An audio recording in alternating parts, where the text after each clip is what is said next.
আসসালামু আলাইকুম রহমাতুল্লাহ। পবিত্র ও মহিমাময় তিনি, যিনি তার খাস বান্দাকে রাত্রির সামান্য এক অংশে মসজিদে হারাম থেকে মসজিদে আকসা পর্যন্ত ভ্রমণ করিয়েছেন, যার পরিবেশ আমি করেছিলাম বরকতময়। নিশ্চয় তিনি সর্বশ্রোতা, সর্বদ্রষ্টা। সূরা বনী ইসরাইল আয়াত 1। এক রাতে রাসূলুল্লাহ সাল্লাল্লাহু আলাইহি সাল্লাম তার চাচাতো বোন উম্মে হানি রাদিয়াল্লাহু তাআলার ঘরে বিছানায় শুয়ে আরাম করছিলেন। তিনি ছিলেন আধঘুমে অবস্থায়। এমন সময় হঠাৎ ছাদ খুলে গেল এবং উপর থেকে হযরত জিবরাইল আলাইহিস সালাম নেমে এলেন। তার সাথে আরো কয়েকজন ফেরেশতা ছিল। তারা এসে হুজুর সাল্লাল্লাহু আলাইহি সাল্লামের ঘুম ভাঙালেন এবং তাকে মসজিদে হারামে নিয়ে যান। সেখানে যাওয়ার পর রাসূলুল্লাহ সাল্লাল্লাহু আলাইহি সাল্লাম কাবা ঘরের হাতিমে শুয়ে ঘুমিয়ে পড়েন। হযরত জিবরাইল আলাইহিস সালাম ও মিকাইল আলাইহিস সালাম আবারও তাকে জাগ্রত করেন এবং জমজম কূপের কাছে তাকে নিয়ে শুইয়ে দেন এবং তার বক্ষ বিদীর্ণ করেন। হৃদয় বের করে তা জমজমের পানি দিয়ে ধুয়ে দেন। এরপর স্বর্ণের একটি পেয়ালায় ঈমান ও ঈমানী প্রজ্ঞায় ভরপুর অবস্থায় নিয়ে আসা হলো। সে ঈমান ও ঈমানী প্রজ্ঞা দিয়ে হৃদয় ভরপুর করে তা যথাস্থানে স্থাপন করে দেওয়া হয়। এরপর বুকটি বিদীর্ণ করার পূর্বের অবস্থায় এসে গেল। দুই কাঁধের মধ্যস্থলে মোহরে নবুয়ত স্থাপন করা হলো, যা রাসূলুল্লাহ সাল্লাল্লাহু আলাইহি সাল্লামের শেষ নবী হওয়ার প্রকাশ্য ও অনুভবযোগ্য নিদর্শন। এরপর রাসূলুল্লাহ সাল্লাল্লাহু আলাইহি সাল্লামের নিকটে বুরাক নিয়ে আসা হলো। বুরাক হচ্ছে এক বেহেশতি প্রাণী, যা খচ্চর থেকে সামান্য ক্ষুদ্র আকৃতির এবং গাধা থেকে সামান্য বৃহৎ আকৃতির। সাদা বর্ণের এই প্রাণীটি অত্যন্ত ক্ষিপ্রগতি সম্পন্ন। মানুষের দৃষ্টিশক্তির শেষ প্রান্তে প্রাণীটির পা পড়ত। রাসূলুল্লাহ সাল্লাল্লাহু আলাইহি সাল্লাম যখন বুরাকে সওয়ার হলেন, তখন তা গরিমা প্রকাশ করতে লাগলো। জিবরাইল আলাইহিস সালাম বুরাকের উদ্দেশ্যে বললেন, হে বুরাক, তোমার এই কেমন গরিমা! রাসূলুল্লাহ সাল্লাল্লাহু আলাইহি সাল্লাম থেকে উত্তম কোন সওয়ারি আজ পর্যন্ত তোমার পিঠে সওয়ার হয় নাই। এটি শুনে বুরাক ভয়ে ঘামতে শুরু করলো। এরপর রাসূলুল্লাহ সাল্লাল্লাহু আলাইহি সাল্লামকে পিঠে নিয়ে বুরাক চলতে শুরু করে। এই সময় হযরত জিবরাইল আলাইহিস সালাম ও হযরত মিকাইল আলাইহিস সালাম সফর সঙ্গী হিসেবে তার সাথে ছিলেন। এভাবে রাসূলুল্লাহ সাল্লাল্লাহু আলাইহি সাল্লাম মসজিদে আকসা বা বাইতুল মুকাদ্দাসে পৌঁছেন এবং বুরাক থেকে অবতরণ করেন। মুসলিম শরীফে হযরত আনাস রাদিয়াল্লাহু তাআলার বর্ণনায় রয়েছে, রাসূলুল্লাহ সাল্লাল্লাহু আলাইহি সাল্লাম বুরাককে মসজিদের যে করাতে আবদ্ধ করেন। সকল নবী মসজিদে আকসায় এলে ওই করাতেই তাদের বাহন বেঁধেছেন। নবীজির আগমন উপলক্ষে ফেরেশতারাও ঊর্ধ্ব জগৎ থেকে নেমে আসে এবং বাইতুল মুকাদ্দাসে এসে জড়ো হয়। নবীজি সকল নবী রাসূল এবং ফেরেশতাদেরকে সাথে নিয়ে নামাজ আদায় করেন। নামাজ শেষ হলে জিবরাইল আলাইহিস সালামকে ফেরেশতারা জিজ্ঞাসা করে, আপনার সাথে যিনি রয়েছেন তিনি কে? জিবরাইল আলাইহিস সালাম জবাবে জানালেন, তিনি মুহাম্মদ সাল্লাল্লাহু আলাইহি সাল্লাম। এটি শুনে ফেরেশতারা বলল, পরিচিতি জানি, তিনিই কি সেই ব্যক্তি? জিবরাইল আলাইহিস সালাম বললেন, হ্যাঁ। এই পর্যায়ে ফেরেশতাগণ নবীজিকে সম্ভাষণ জানিয়ে বলল, আল্লাহ তাআলা তাকে নিরাপদ ও নিশ্চিন্ত অবস্থায় বাঁচিয়ে রাখুন। বড়ই ভালো ভাই এবং বড়ই ভালো প্রতিনিধি, অর্থাৎ তিনি আমাদের ভালো একজন ভাই। নবী রাসূলগণ ও ফেরেশতারা আল্লাহর পক্ষ থেকে অর্পিত দায়িত্ব পালন করে থাকেন। এদিকে লক্ষ্য করে তারা নবীজিকে ভাই বলে সম্বোধন ও পরিচয় প্রদান করেছেন। তিনি আল্লাহর একজন উত্তম খলিফা বা প্রতিনিধি। এরপর রাসূলুল্লাহ সাল্লাল্লাহু আলাইহি সাল্লাম সকল নবীর রূহের সাথে সাক্ষাৎ করেন। সবার সাথে সাক্ষাতের পর রাসূলুল্লাহ সাল্লাল্লাহু আলাইহি সাল্লাম জিবরাইল আলাইহিস সালাম এবং আরো কিছু বিশিষ্ট ফেরেশতাদের সাথে ঊর্ধ্ব জগতের পথে রওনা হলো। এভাবে রাসূলুল্লাহ সাল্লাল্লাহু আলাইহি সাল্লাম প্রথম আকাশে পৌঁছেন। হযরত জিবরাইল আলাইহিস সালাম আকাশের দরজা খোলার ব্যবস্থা করেন। তিনি দরজায় আওয়াজ করলে দ্বাররক্ষী জিজ্ঞাসা করে, আপনার সাথে কে? হযরত জিবরাইল আলাইহিস সালাম বলেন, মুহাম্মদ সাল্লাল্লাহু আলাইহি সাল্লাম, যিনি আল্লাহর রাসূল। দ্বাররক্ষী বলল, তাকে কি এখন এখানে আসার সংবাদ দেওয়া হয়েছে?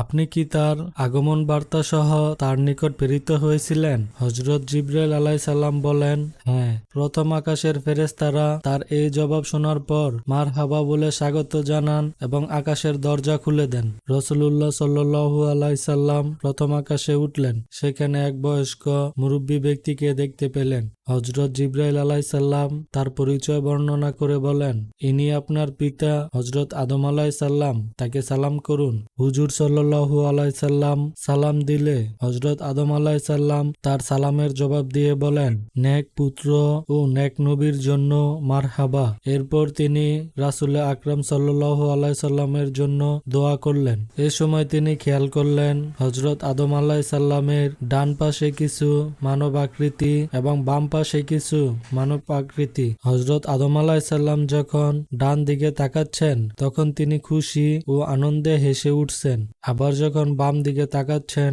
তখন তিনি কেঁদে দিচ্ছেন। হযরত জিবরাইল আলাইহিসসালাম এই রহস্যের উন্মোচন করে বলেন, ডান দিকে যে সকল আকৃতি রয়েছে তা হচ্ছে আদম আলাইহিসসালামের নেক সন্তান, তারা হচ্ছে জান্নাতি, তাই তাদেরকে দেখে তিনি খুশি হন।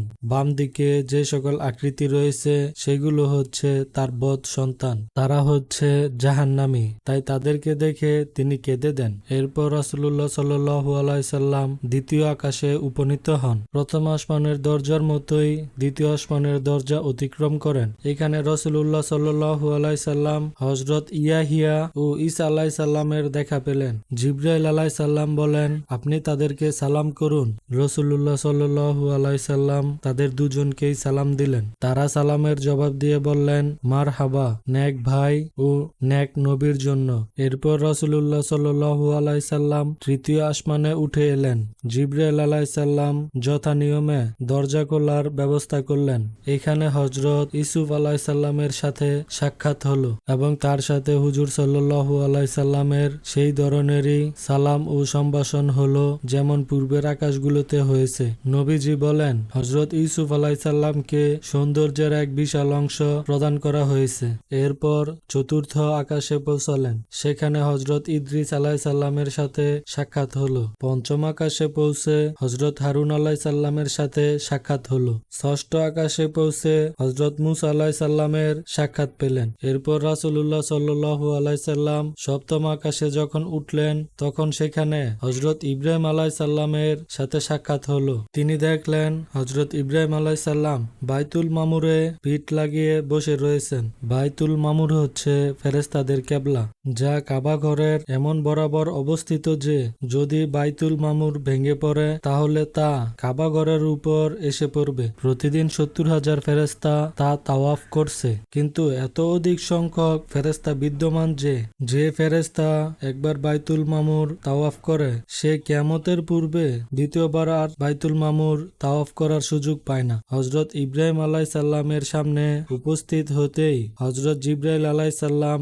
নবীজিকে বললেন, ইনি আপনার পিতা ইব্রাহিম, আপনি তাকে সালাম দিন। হুজুর সাল্লাল্লাহু আলাইহি সাল্লাম তাকে সালাম দিলে হযরত ইব্রাহিম আলাইহিস সালাম জবাবে বলেন, মারহাবা, হে নেক সন্তান ও নেক নবী, তোমাকে মারহাবা। এরপর রাসূল সাল্লাল্লাহু আলাইহি সাল্লামকে সিদরাতুল মুনতাহায় নিয়ে যাওয়া হলো। এটি একটি বড়ই গাছ যা সপ্তম আকাশের উপর অবস্থিত। পৃথিবী থেকে যে সকল আমল উপরের দিকে যায় সে সবই এই সিদরাতুল মুনতাহা পর্যন্ত এসে থামে। এরপর তাকে উপরে উঠানো হয়। তেমনি ভাবে ঊর্ধ্ব জগৎ থেকে যা নিম্নে প্রেরিত হয় তা সিদরাতুল মুনতাহায় এসে থামে। এরপর তা নিচে নিয়ে যাওয়া হয়। যেহেতু বড়ইকে আরবি ভাষায় সিদরাত বলা হয় এবং উপরে উঠা বা নিচে নেমে যাওয়ার মুনতাহা বা অন্ত হয় এই গাছটিতে এসে, তাই এই গাছটির নাম সিদরাতুল মুনতাহা। এখানে রাসূলুল্লাহ সাল্লাল্লাহু আলাইহি সাল্লাম জিবরাইল আলাইহিস সালামকে তার প্রকৃত আকৃতিতে প্রত্যক্ষ করেন এবং আল্লাহ তাআলার বড়ই আশ্চর্যজনক ও মনোমুগ্ধকর তাজ্জালি ও নূর অবলোকন করেন। বুখারী ও মুসলিম শরীফে হযরত আবু যর গিফারী রাদিয়াল্লাহু তাআলার বর্ণনায় রয়েছে, রাসূলুল্লাহ সাল্লাল্লাহু আলাইহি সাল্লাম বলেন, আমি সিদরাতুল মুনতাহায় পৌঁছার পর নানা ধরনের আশ্চর্যজনক ও মনোমুগ্ধকর রং প্রত্যক্ষ করি। আমি বলতে পারবো না সেগুলো মূলত কি। এরপর আমাকে জান্নাতে নিয়ে যাওয়া হয়। সেখানকার গম্বুজ হচ্ছে মণিমুক্তার এবং মাটি হচ্ছে মেশক আম্বরের। আলোচনার এই পর্যায়ে জাহান্নাম জাহান্নামের কিছু শাস্তির বর্ণনা করা হলো। রাসূলুল্লাহ সাল্লাল্লাহু আলাইহি সাল্লাম এমন একদল নারী পুরুষকে দেখেন, তাদের হাতের নখগুলো তামার এবং সে নখগুলো দ্বারা তাদের চেহারা ও বুকে আঁচড় কাটছে। হুজুর সাল্লাল্লাহু আলাইহি সাল্লাম জিবরাইল আলাইহিস সালামকে জিজ্ঞাসা করলে তিনি জবাবে বলেন, এরা হচ্ছে ওই সকল লোক যারা অপরের গোশত খায়, অর্থাৎ পরনিন্দা করে এবং অন্যের সম্মান ও মর্যাদায় আঁচড় কাটে। এই সময় হুজুর সাল্লাল্লাহু আলাইহি সাল্লাম এক লোককে দেখতে পেলেন। সে নদীতে সাঁতার কাটছে এবং নদীর তীরে এসে পাথর লোকমা হিসেবে খাচ্ছে। হযরত জিবরাইল আলাইহিস সালামকে জিজ্ঞাসা করলে তিনি এ ব্যক্তির পরিচয় বর্ণনা করেন, এ হচ্ছে সুদখোর। এরপর রাসূলুল্লাহ সাল্লাল্লাহু আলাইহি সাল্লাম এমন একদল লোক অতিক্রম করে যান যাদের মাথা পাথর ছুঁড়ে থেতলিয়ে দেওয়া হচ্ছে। পাথর কুড়িয়ে আনতে আনতে তাদের মাথা আবার পূর্বের ন্যায় স্বাভাবিক হয়ে যাচ্ছে। হযরত জিবরাইল আলাইহিস সালামকে এই লোকগুলো সম্পর্কে জিজ্ঞাসা করে জানা গেল তারা ফরজ আদায়ে উদাসীনতা ও অলসতা করেছে, নামাজ আদায়ে মোটেই মনোযোগ ছিল না। এরপর রাসূলুল্লাহ সাল্লাল্লাহু আলাইহি সাল্লাম একদল লোককে দেখতে পেলেন যাদের সামনে দুটো ডেকচি, একটি ডেকচিতে রান্না করা সুস্বাদু গোশত রাখা, অপরটিতে কাঁচা গোশত নষ্ট হয়ে তা থেকে দুর্গন্ধ ছড়াচ্ছে। লোকগুলো রান্না করা গোশতের দিকে মোটেই হাত বাড়াচ্ছে না, বরং ওই নষ্ট হয়ে যাওয়া দুর্গন্ধযুক্ত কাঁচা গোশত তুলে তুলে খাচ্ছে। রাসূলুল্লাহ সাল্লাল্লাহু আলাইহি সাল্লাম হযরত জিবরাইল আলাইহিস সালামকে এই লোকগুলোর পরিচয় জিজ্ঞাসা করে জানতে পারলেন এরা হচ্ছে ওই সকল পুরুষ যাদের ঘরে পূত পবিত্র সতী সাধী বিবাহিতা মহিলা থাকা সত্ত্বেও ব্যভিচারী মহিলার সাথে রাত কাটায়, এবং ওই সকল মহিলা যাদের ঘরে বিবাহিতা বৈধ পুরুষ থাকা সত্ত্বেও পরপুরুষের সাথে রাত কাটায়। এরপর রাসূলুল্লাহ সাল্লাল্লাহু আলাইহি সাল্লাম এমন একদল লোককে দেখতে পেলেন যাদের পরনে কেবল নেংটি, পরনে আর কোনো পোশাক নেই। গরু ভেড়ার ন্যায় তারা মাঠে ঘুরছে ফিরছে এবং জারি ও জাক্কুম জাহান্নামের কাঁটাযুক্ত ফল ও জাহান্নামের পাথর খাচ্ছে। নবীজি সাল্লাল্লাহু আলাইহি সাল্লাম তাদের সম্পর্কে জিজ্ঞাসা করে জানতে পারলেন এরা দুনিয়ায় প্রচুর ধন সম্পদের মালিক হওয়া সত্ত্বেও যাকাত আদায় করত না। এরপর রাসূলুল্লাহ সাল্লাল্লাহু আলাইহি সাল্লাম যে দল অতিক্রম করলেন লোহার কাছি দিয়ে তাদের জিহ্বা ও ঠোঁট কাটা হচ্ছে। দায়িত্বশীল ফেরেশতারা একদিক থেকে কেটে কেটে যখন অপর দিকে যাচ্ছে ততক্ষণে পূর্ববর্তী লোকগুলোর জিহ্বা ও ঠোঁট পূর্বের ন্যায় ঠিক হয়ে যাচ্ছে। রাসূলুল্লাহ সাল্লাল্লাহু আলাইহি সাল্লাম এই লোকগুলোর পরিচয় জানতে চাইলে জিবরাইল আলাইহিস সালাম বলেন, এই লোকগুলো হচ্ছে আপনার উম্মতের বক্তা যারা অন্যকে দিন অনুযায়ী চলার জন্য ওয়াজ নসিহত করে কিন্তু নিজে সে নসিহত অনুযায়ী চলে না। এরপর রাসূলুল্লাহ সাল্লাল্লাহু আলাইহি সাল্লামকে আরো উপরে নিয়ে যাওয়া হয়। তিনি এতটাই উপরে উঠেন যে সেখান থেকে তিনি শরীফুল আকরাম শুনতে পান। লেখার সময় কলমের যে সামান্য আওয়াজ হয় তাকে শরীফুল আকরাম বলে। কলম তখন লৌহে মাহফুজে তাকদির এবং আল্লাহর ফয়সালা লেখায় ব্যস্ত ছিল। সেই সাথে ফেরেশতা বর্গ আল্লাহর বিভিন্ন নির্দেশ এবং হুকুম আহকাম লৌহে মাহফুজ থেকে নকল করছিল। তাই রাসূলুল্লাহ সাল্লাল্লাহু আলাইহি সাল্লাম সেখানে কলমের আওয়াজ শুনতে পান। রাসূলুল্লাহ সাল্লাল্লাহু আলাইহি সাল্লাম যখন আল্লাহর এতটাই নিকটবর্তী হলেন তখন তিনি মহান পালনকর্তার উদ্দেশ্যে সেজদা আদায় করলেন।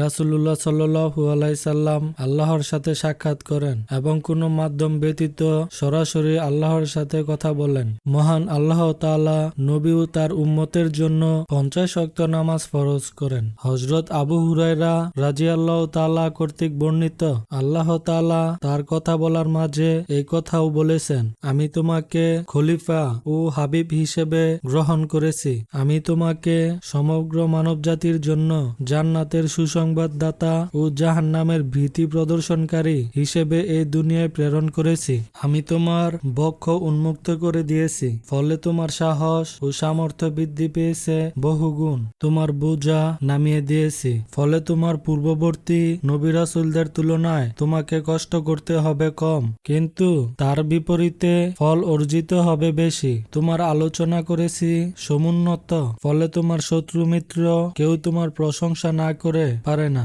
যখনই আমার নাম নেওয়া হয় তখনই তোমার নামও আমার সাথে উচ্চারণ করি। তোমার উম্মতকে করেছি সর্বশ্রেষ্ঠ উম্মত, যাদেরকে মানুষের কল্যাণ কল্যাণের জন্য এই জগতে প্রেরণ করা হয়েছে। আমি তোমাকে বারবার পঠিত হয় এমন 7টি আয়াত সূরা ফাতিহা দান করেছি, যা তোমার পূর্বে কোনো নবী রাসূলকে দেওয়া হয়নি।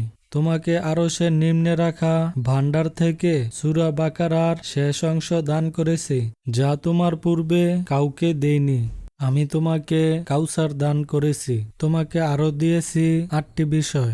নাম্বার 1 ইসলাম, নাম্বার 2 হিজরত, নাম্বার 3 জিহাদ, নাম্বার 4 নামাজ, নাম্বার 5 সাদকা, নাম্বার 6 রমজানের রোজা, নাম্বার 7 অমর বিল মারুফ সৎ কাজের আদেশ এবং নাম্বার 8 নাহি আনিল মুনকার অন্যায় থেকে বারণ করা। তোমাকে করেছি নবীদের অগ্রণী ও সর্বশেষ। খাসায়েশে কুবরা 1:175। নেমে আসার পথে সর্বপ্রথম সাক্ষাৎ হয় হযরত ইব্রাহিম আলাইহিসসালামের সাথে। তিনি শরীয় বিধান, হেদায়াত ও 50 ওয়াক্ত নামাজ এর কোনো কিছুই জিজ্ঞাসাবাদ করেনি। এরপর হযরত মূসা আলাইহিসসালামের সাথে সাক্ষাৎ হয়। তিনি নবীজি সাল্লাল্লাহু আলাইহিসসালামকে জিজ্ঞাসা করেন, কি হুকুম প্রদান করা হয়েছে? হুজুর সাল্লাল্লাহু আলাইহিসসালাম বলেন, দিনে রাতে 50 ওয়াক্ত নামাজ আদায়ের হুকুম দেওয়া হয়েছে। হযরত মূসা আলাইহিসসালাম বলেন, আমি বনী ইসরাইলকে যথেষ্ট পরোক্ষ করে দেখেছি। আপনার উম্মত হলো নেহায়েত কমজোর ও দুর্বল। তারা এই ফরজ যথাযথভাবে আদায় করতে পারবে না। তাই আপনি আবার রাব্বুল আলামিনের কাছে ফিরে যান এবং হুকুমটি আরো সহজ করার এবং কমানোর আবেদন করুন।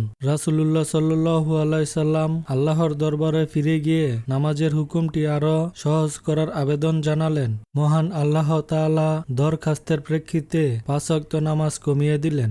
রাসূলুল্লাহ সাল্লাল্লাহু আলাইহি সাল্লাম পুনরায় মূসা আলাইহিস সালামের কাছে ফিরে এলে তিনি উম্মতের দুর্বলতার প্রেক্ষিতে নবীজি সাল্লাল্লাহু আলাইহি সাল্লামকে আরো কমানোর আবেদন করতে বলেন। রাসূলুল্লাহ সাল্লাল্লাহু আলাইহি সাল্লাম পুনরায় মহান আল্লাহর দরবারে উপস্থিত হন এবং নামাজ কমানোর আবেদন করেন। আবেদনের প্রেক্ষিতে মহান আল্লাহ তাআলা আরো 5 ওয়াক্ত নামাজ কমিয়ে দেন।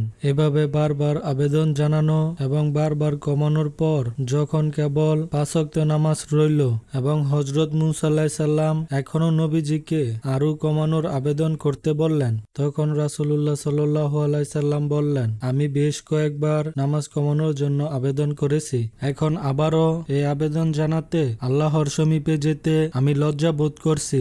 রাসূল সাল্লাল্লাহু আলাইহি সাল্লাম হযরত মূসা আলাইহিস সালামকে এই জবাব প্রদান করে ফেরার পথে এগিয়ে গেলেন। শুনতে পেলেন অদৃশ্য থেকে ঘোষণা করা হলো, যদিও নামাজ রইল 5 ওয়াক্ত, কিন্তু তা 50-এর বরাবর, অর্থাৎ 5 ওয়াক্ত নামাজে 50 ওয়াক্তের সওয়াব পাওয়া যাবে। আর আমার কথায় কোনো রদবদল হয়নি। আমার জ্ঞান ভান্ডারে এই বিষয়টি এভাবেই নির্ধারিত যে মূল নামাজ বহাল থাকবে 5 ওয়াক্ত, কিন্তু তা 50 থেকে ক্রমাগত কমে কমে 5 ওয়াক্ত হবে। এভাবে ক্রমান্বয়ে কমানোর মধ্যে অবশ্যই কোনো কল্যাণ ও মঙ্গল রয়েছে। তাই আল্লাহ তাআলা এভাবে হ্রাসকরণের পদ্ধতি গ্রহণ করেছেন। এভাবে ঊর্ধ্ব আকাশ থেকে রাসূলুল্লাহ সাল্লাল্লাহু আলাইহি সাল্লাম যখন ফিরে এলেন, সর্বপ্রথম তিনি বাইতুল মুকাদ্দাসে এলেন। এরপর ভোর হওয়ার পূর্বেই তিনি মক্কায় ফিরে আসেন। ভোর শেষে তিনি মেরাজের ঘটনাবলী কুরাইশের লোকজনের নিকট বর্ণনা করলে তারা বিস্মিত হলো। এই ঘটনা শুনে কেউ অবাক হয়ে মাথায় হাত দিয়ে মাটিতে বসে পড়ল, আবার কেউ অস্বীকার করে তালি বাজাতে লাগলো।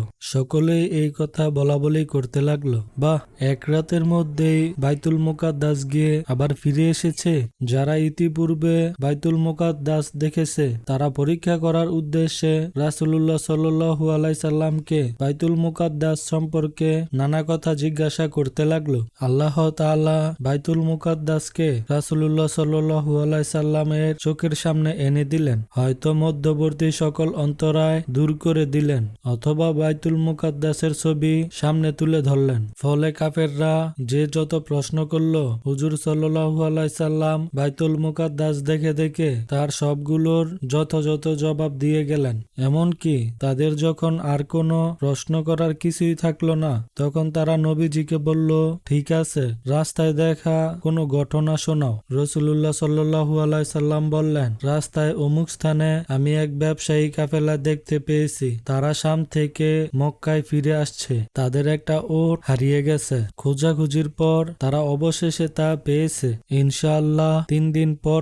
তারা মক্কায় এসে পৌঁছাবে। তখন মেটে রঙের একটি উট থাকবে তাদের কাফেলার পুরো ভাগে, যার পিঠের উপরে দুপাশে দুটো বোঝা থাকবে। হুজুর সাল্লাল্লাহু আলাইহি সাল্লাম এই কথাগুলো বলার তৃতীয় দিনে ঠিক সেভাবেই কাফেলা মক্কায় এলো, যেভাবে হুজুর সাল্লাল্লাহু আলাইহি সাল্লাম বলেছেন। তারা ওট হারিয়ে যাওয়ার ঘটনাও আলোচনা করলো। ওয়ালিদ ইবনে মুগিরা বলে উঠল, এ তো জাদু। অন্যরাও তার কথা সমর্থন করে বলল, ওয়ালিদ ঠিক কথাই বলেছে।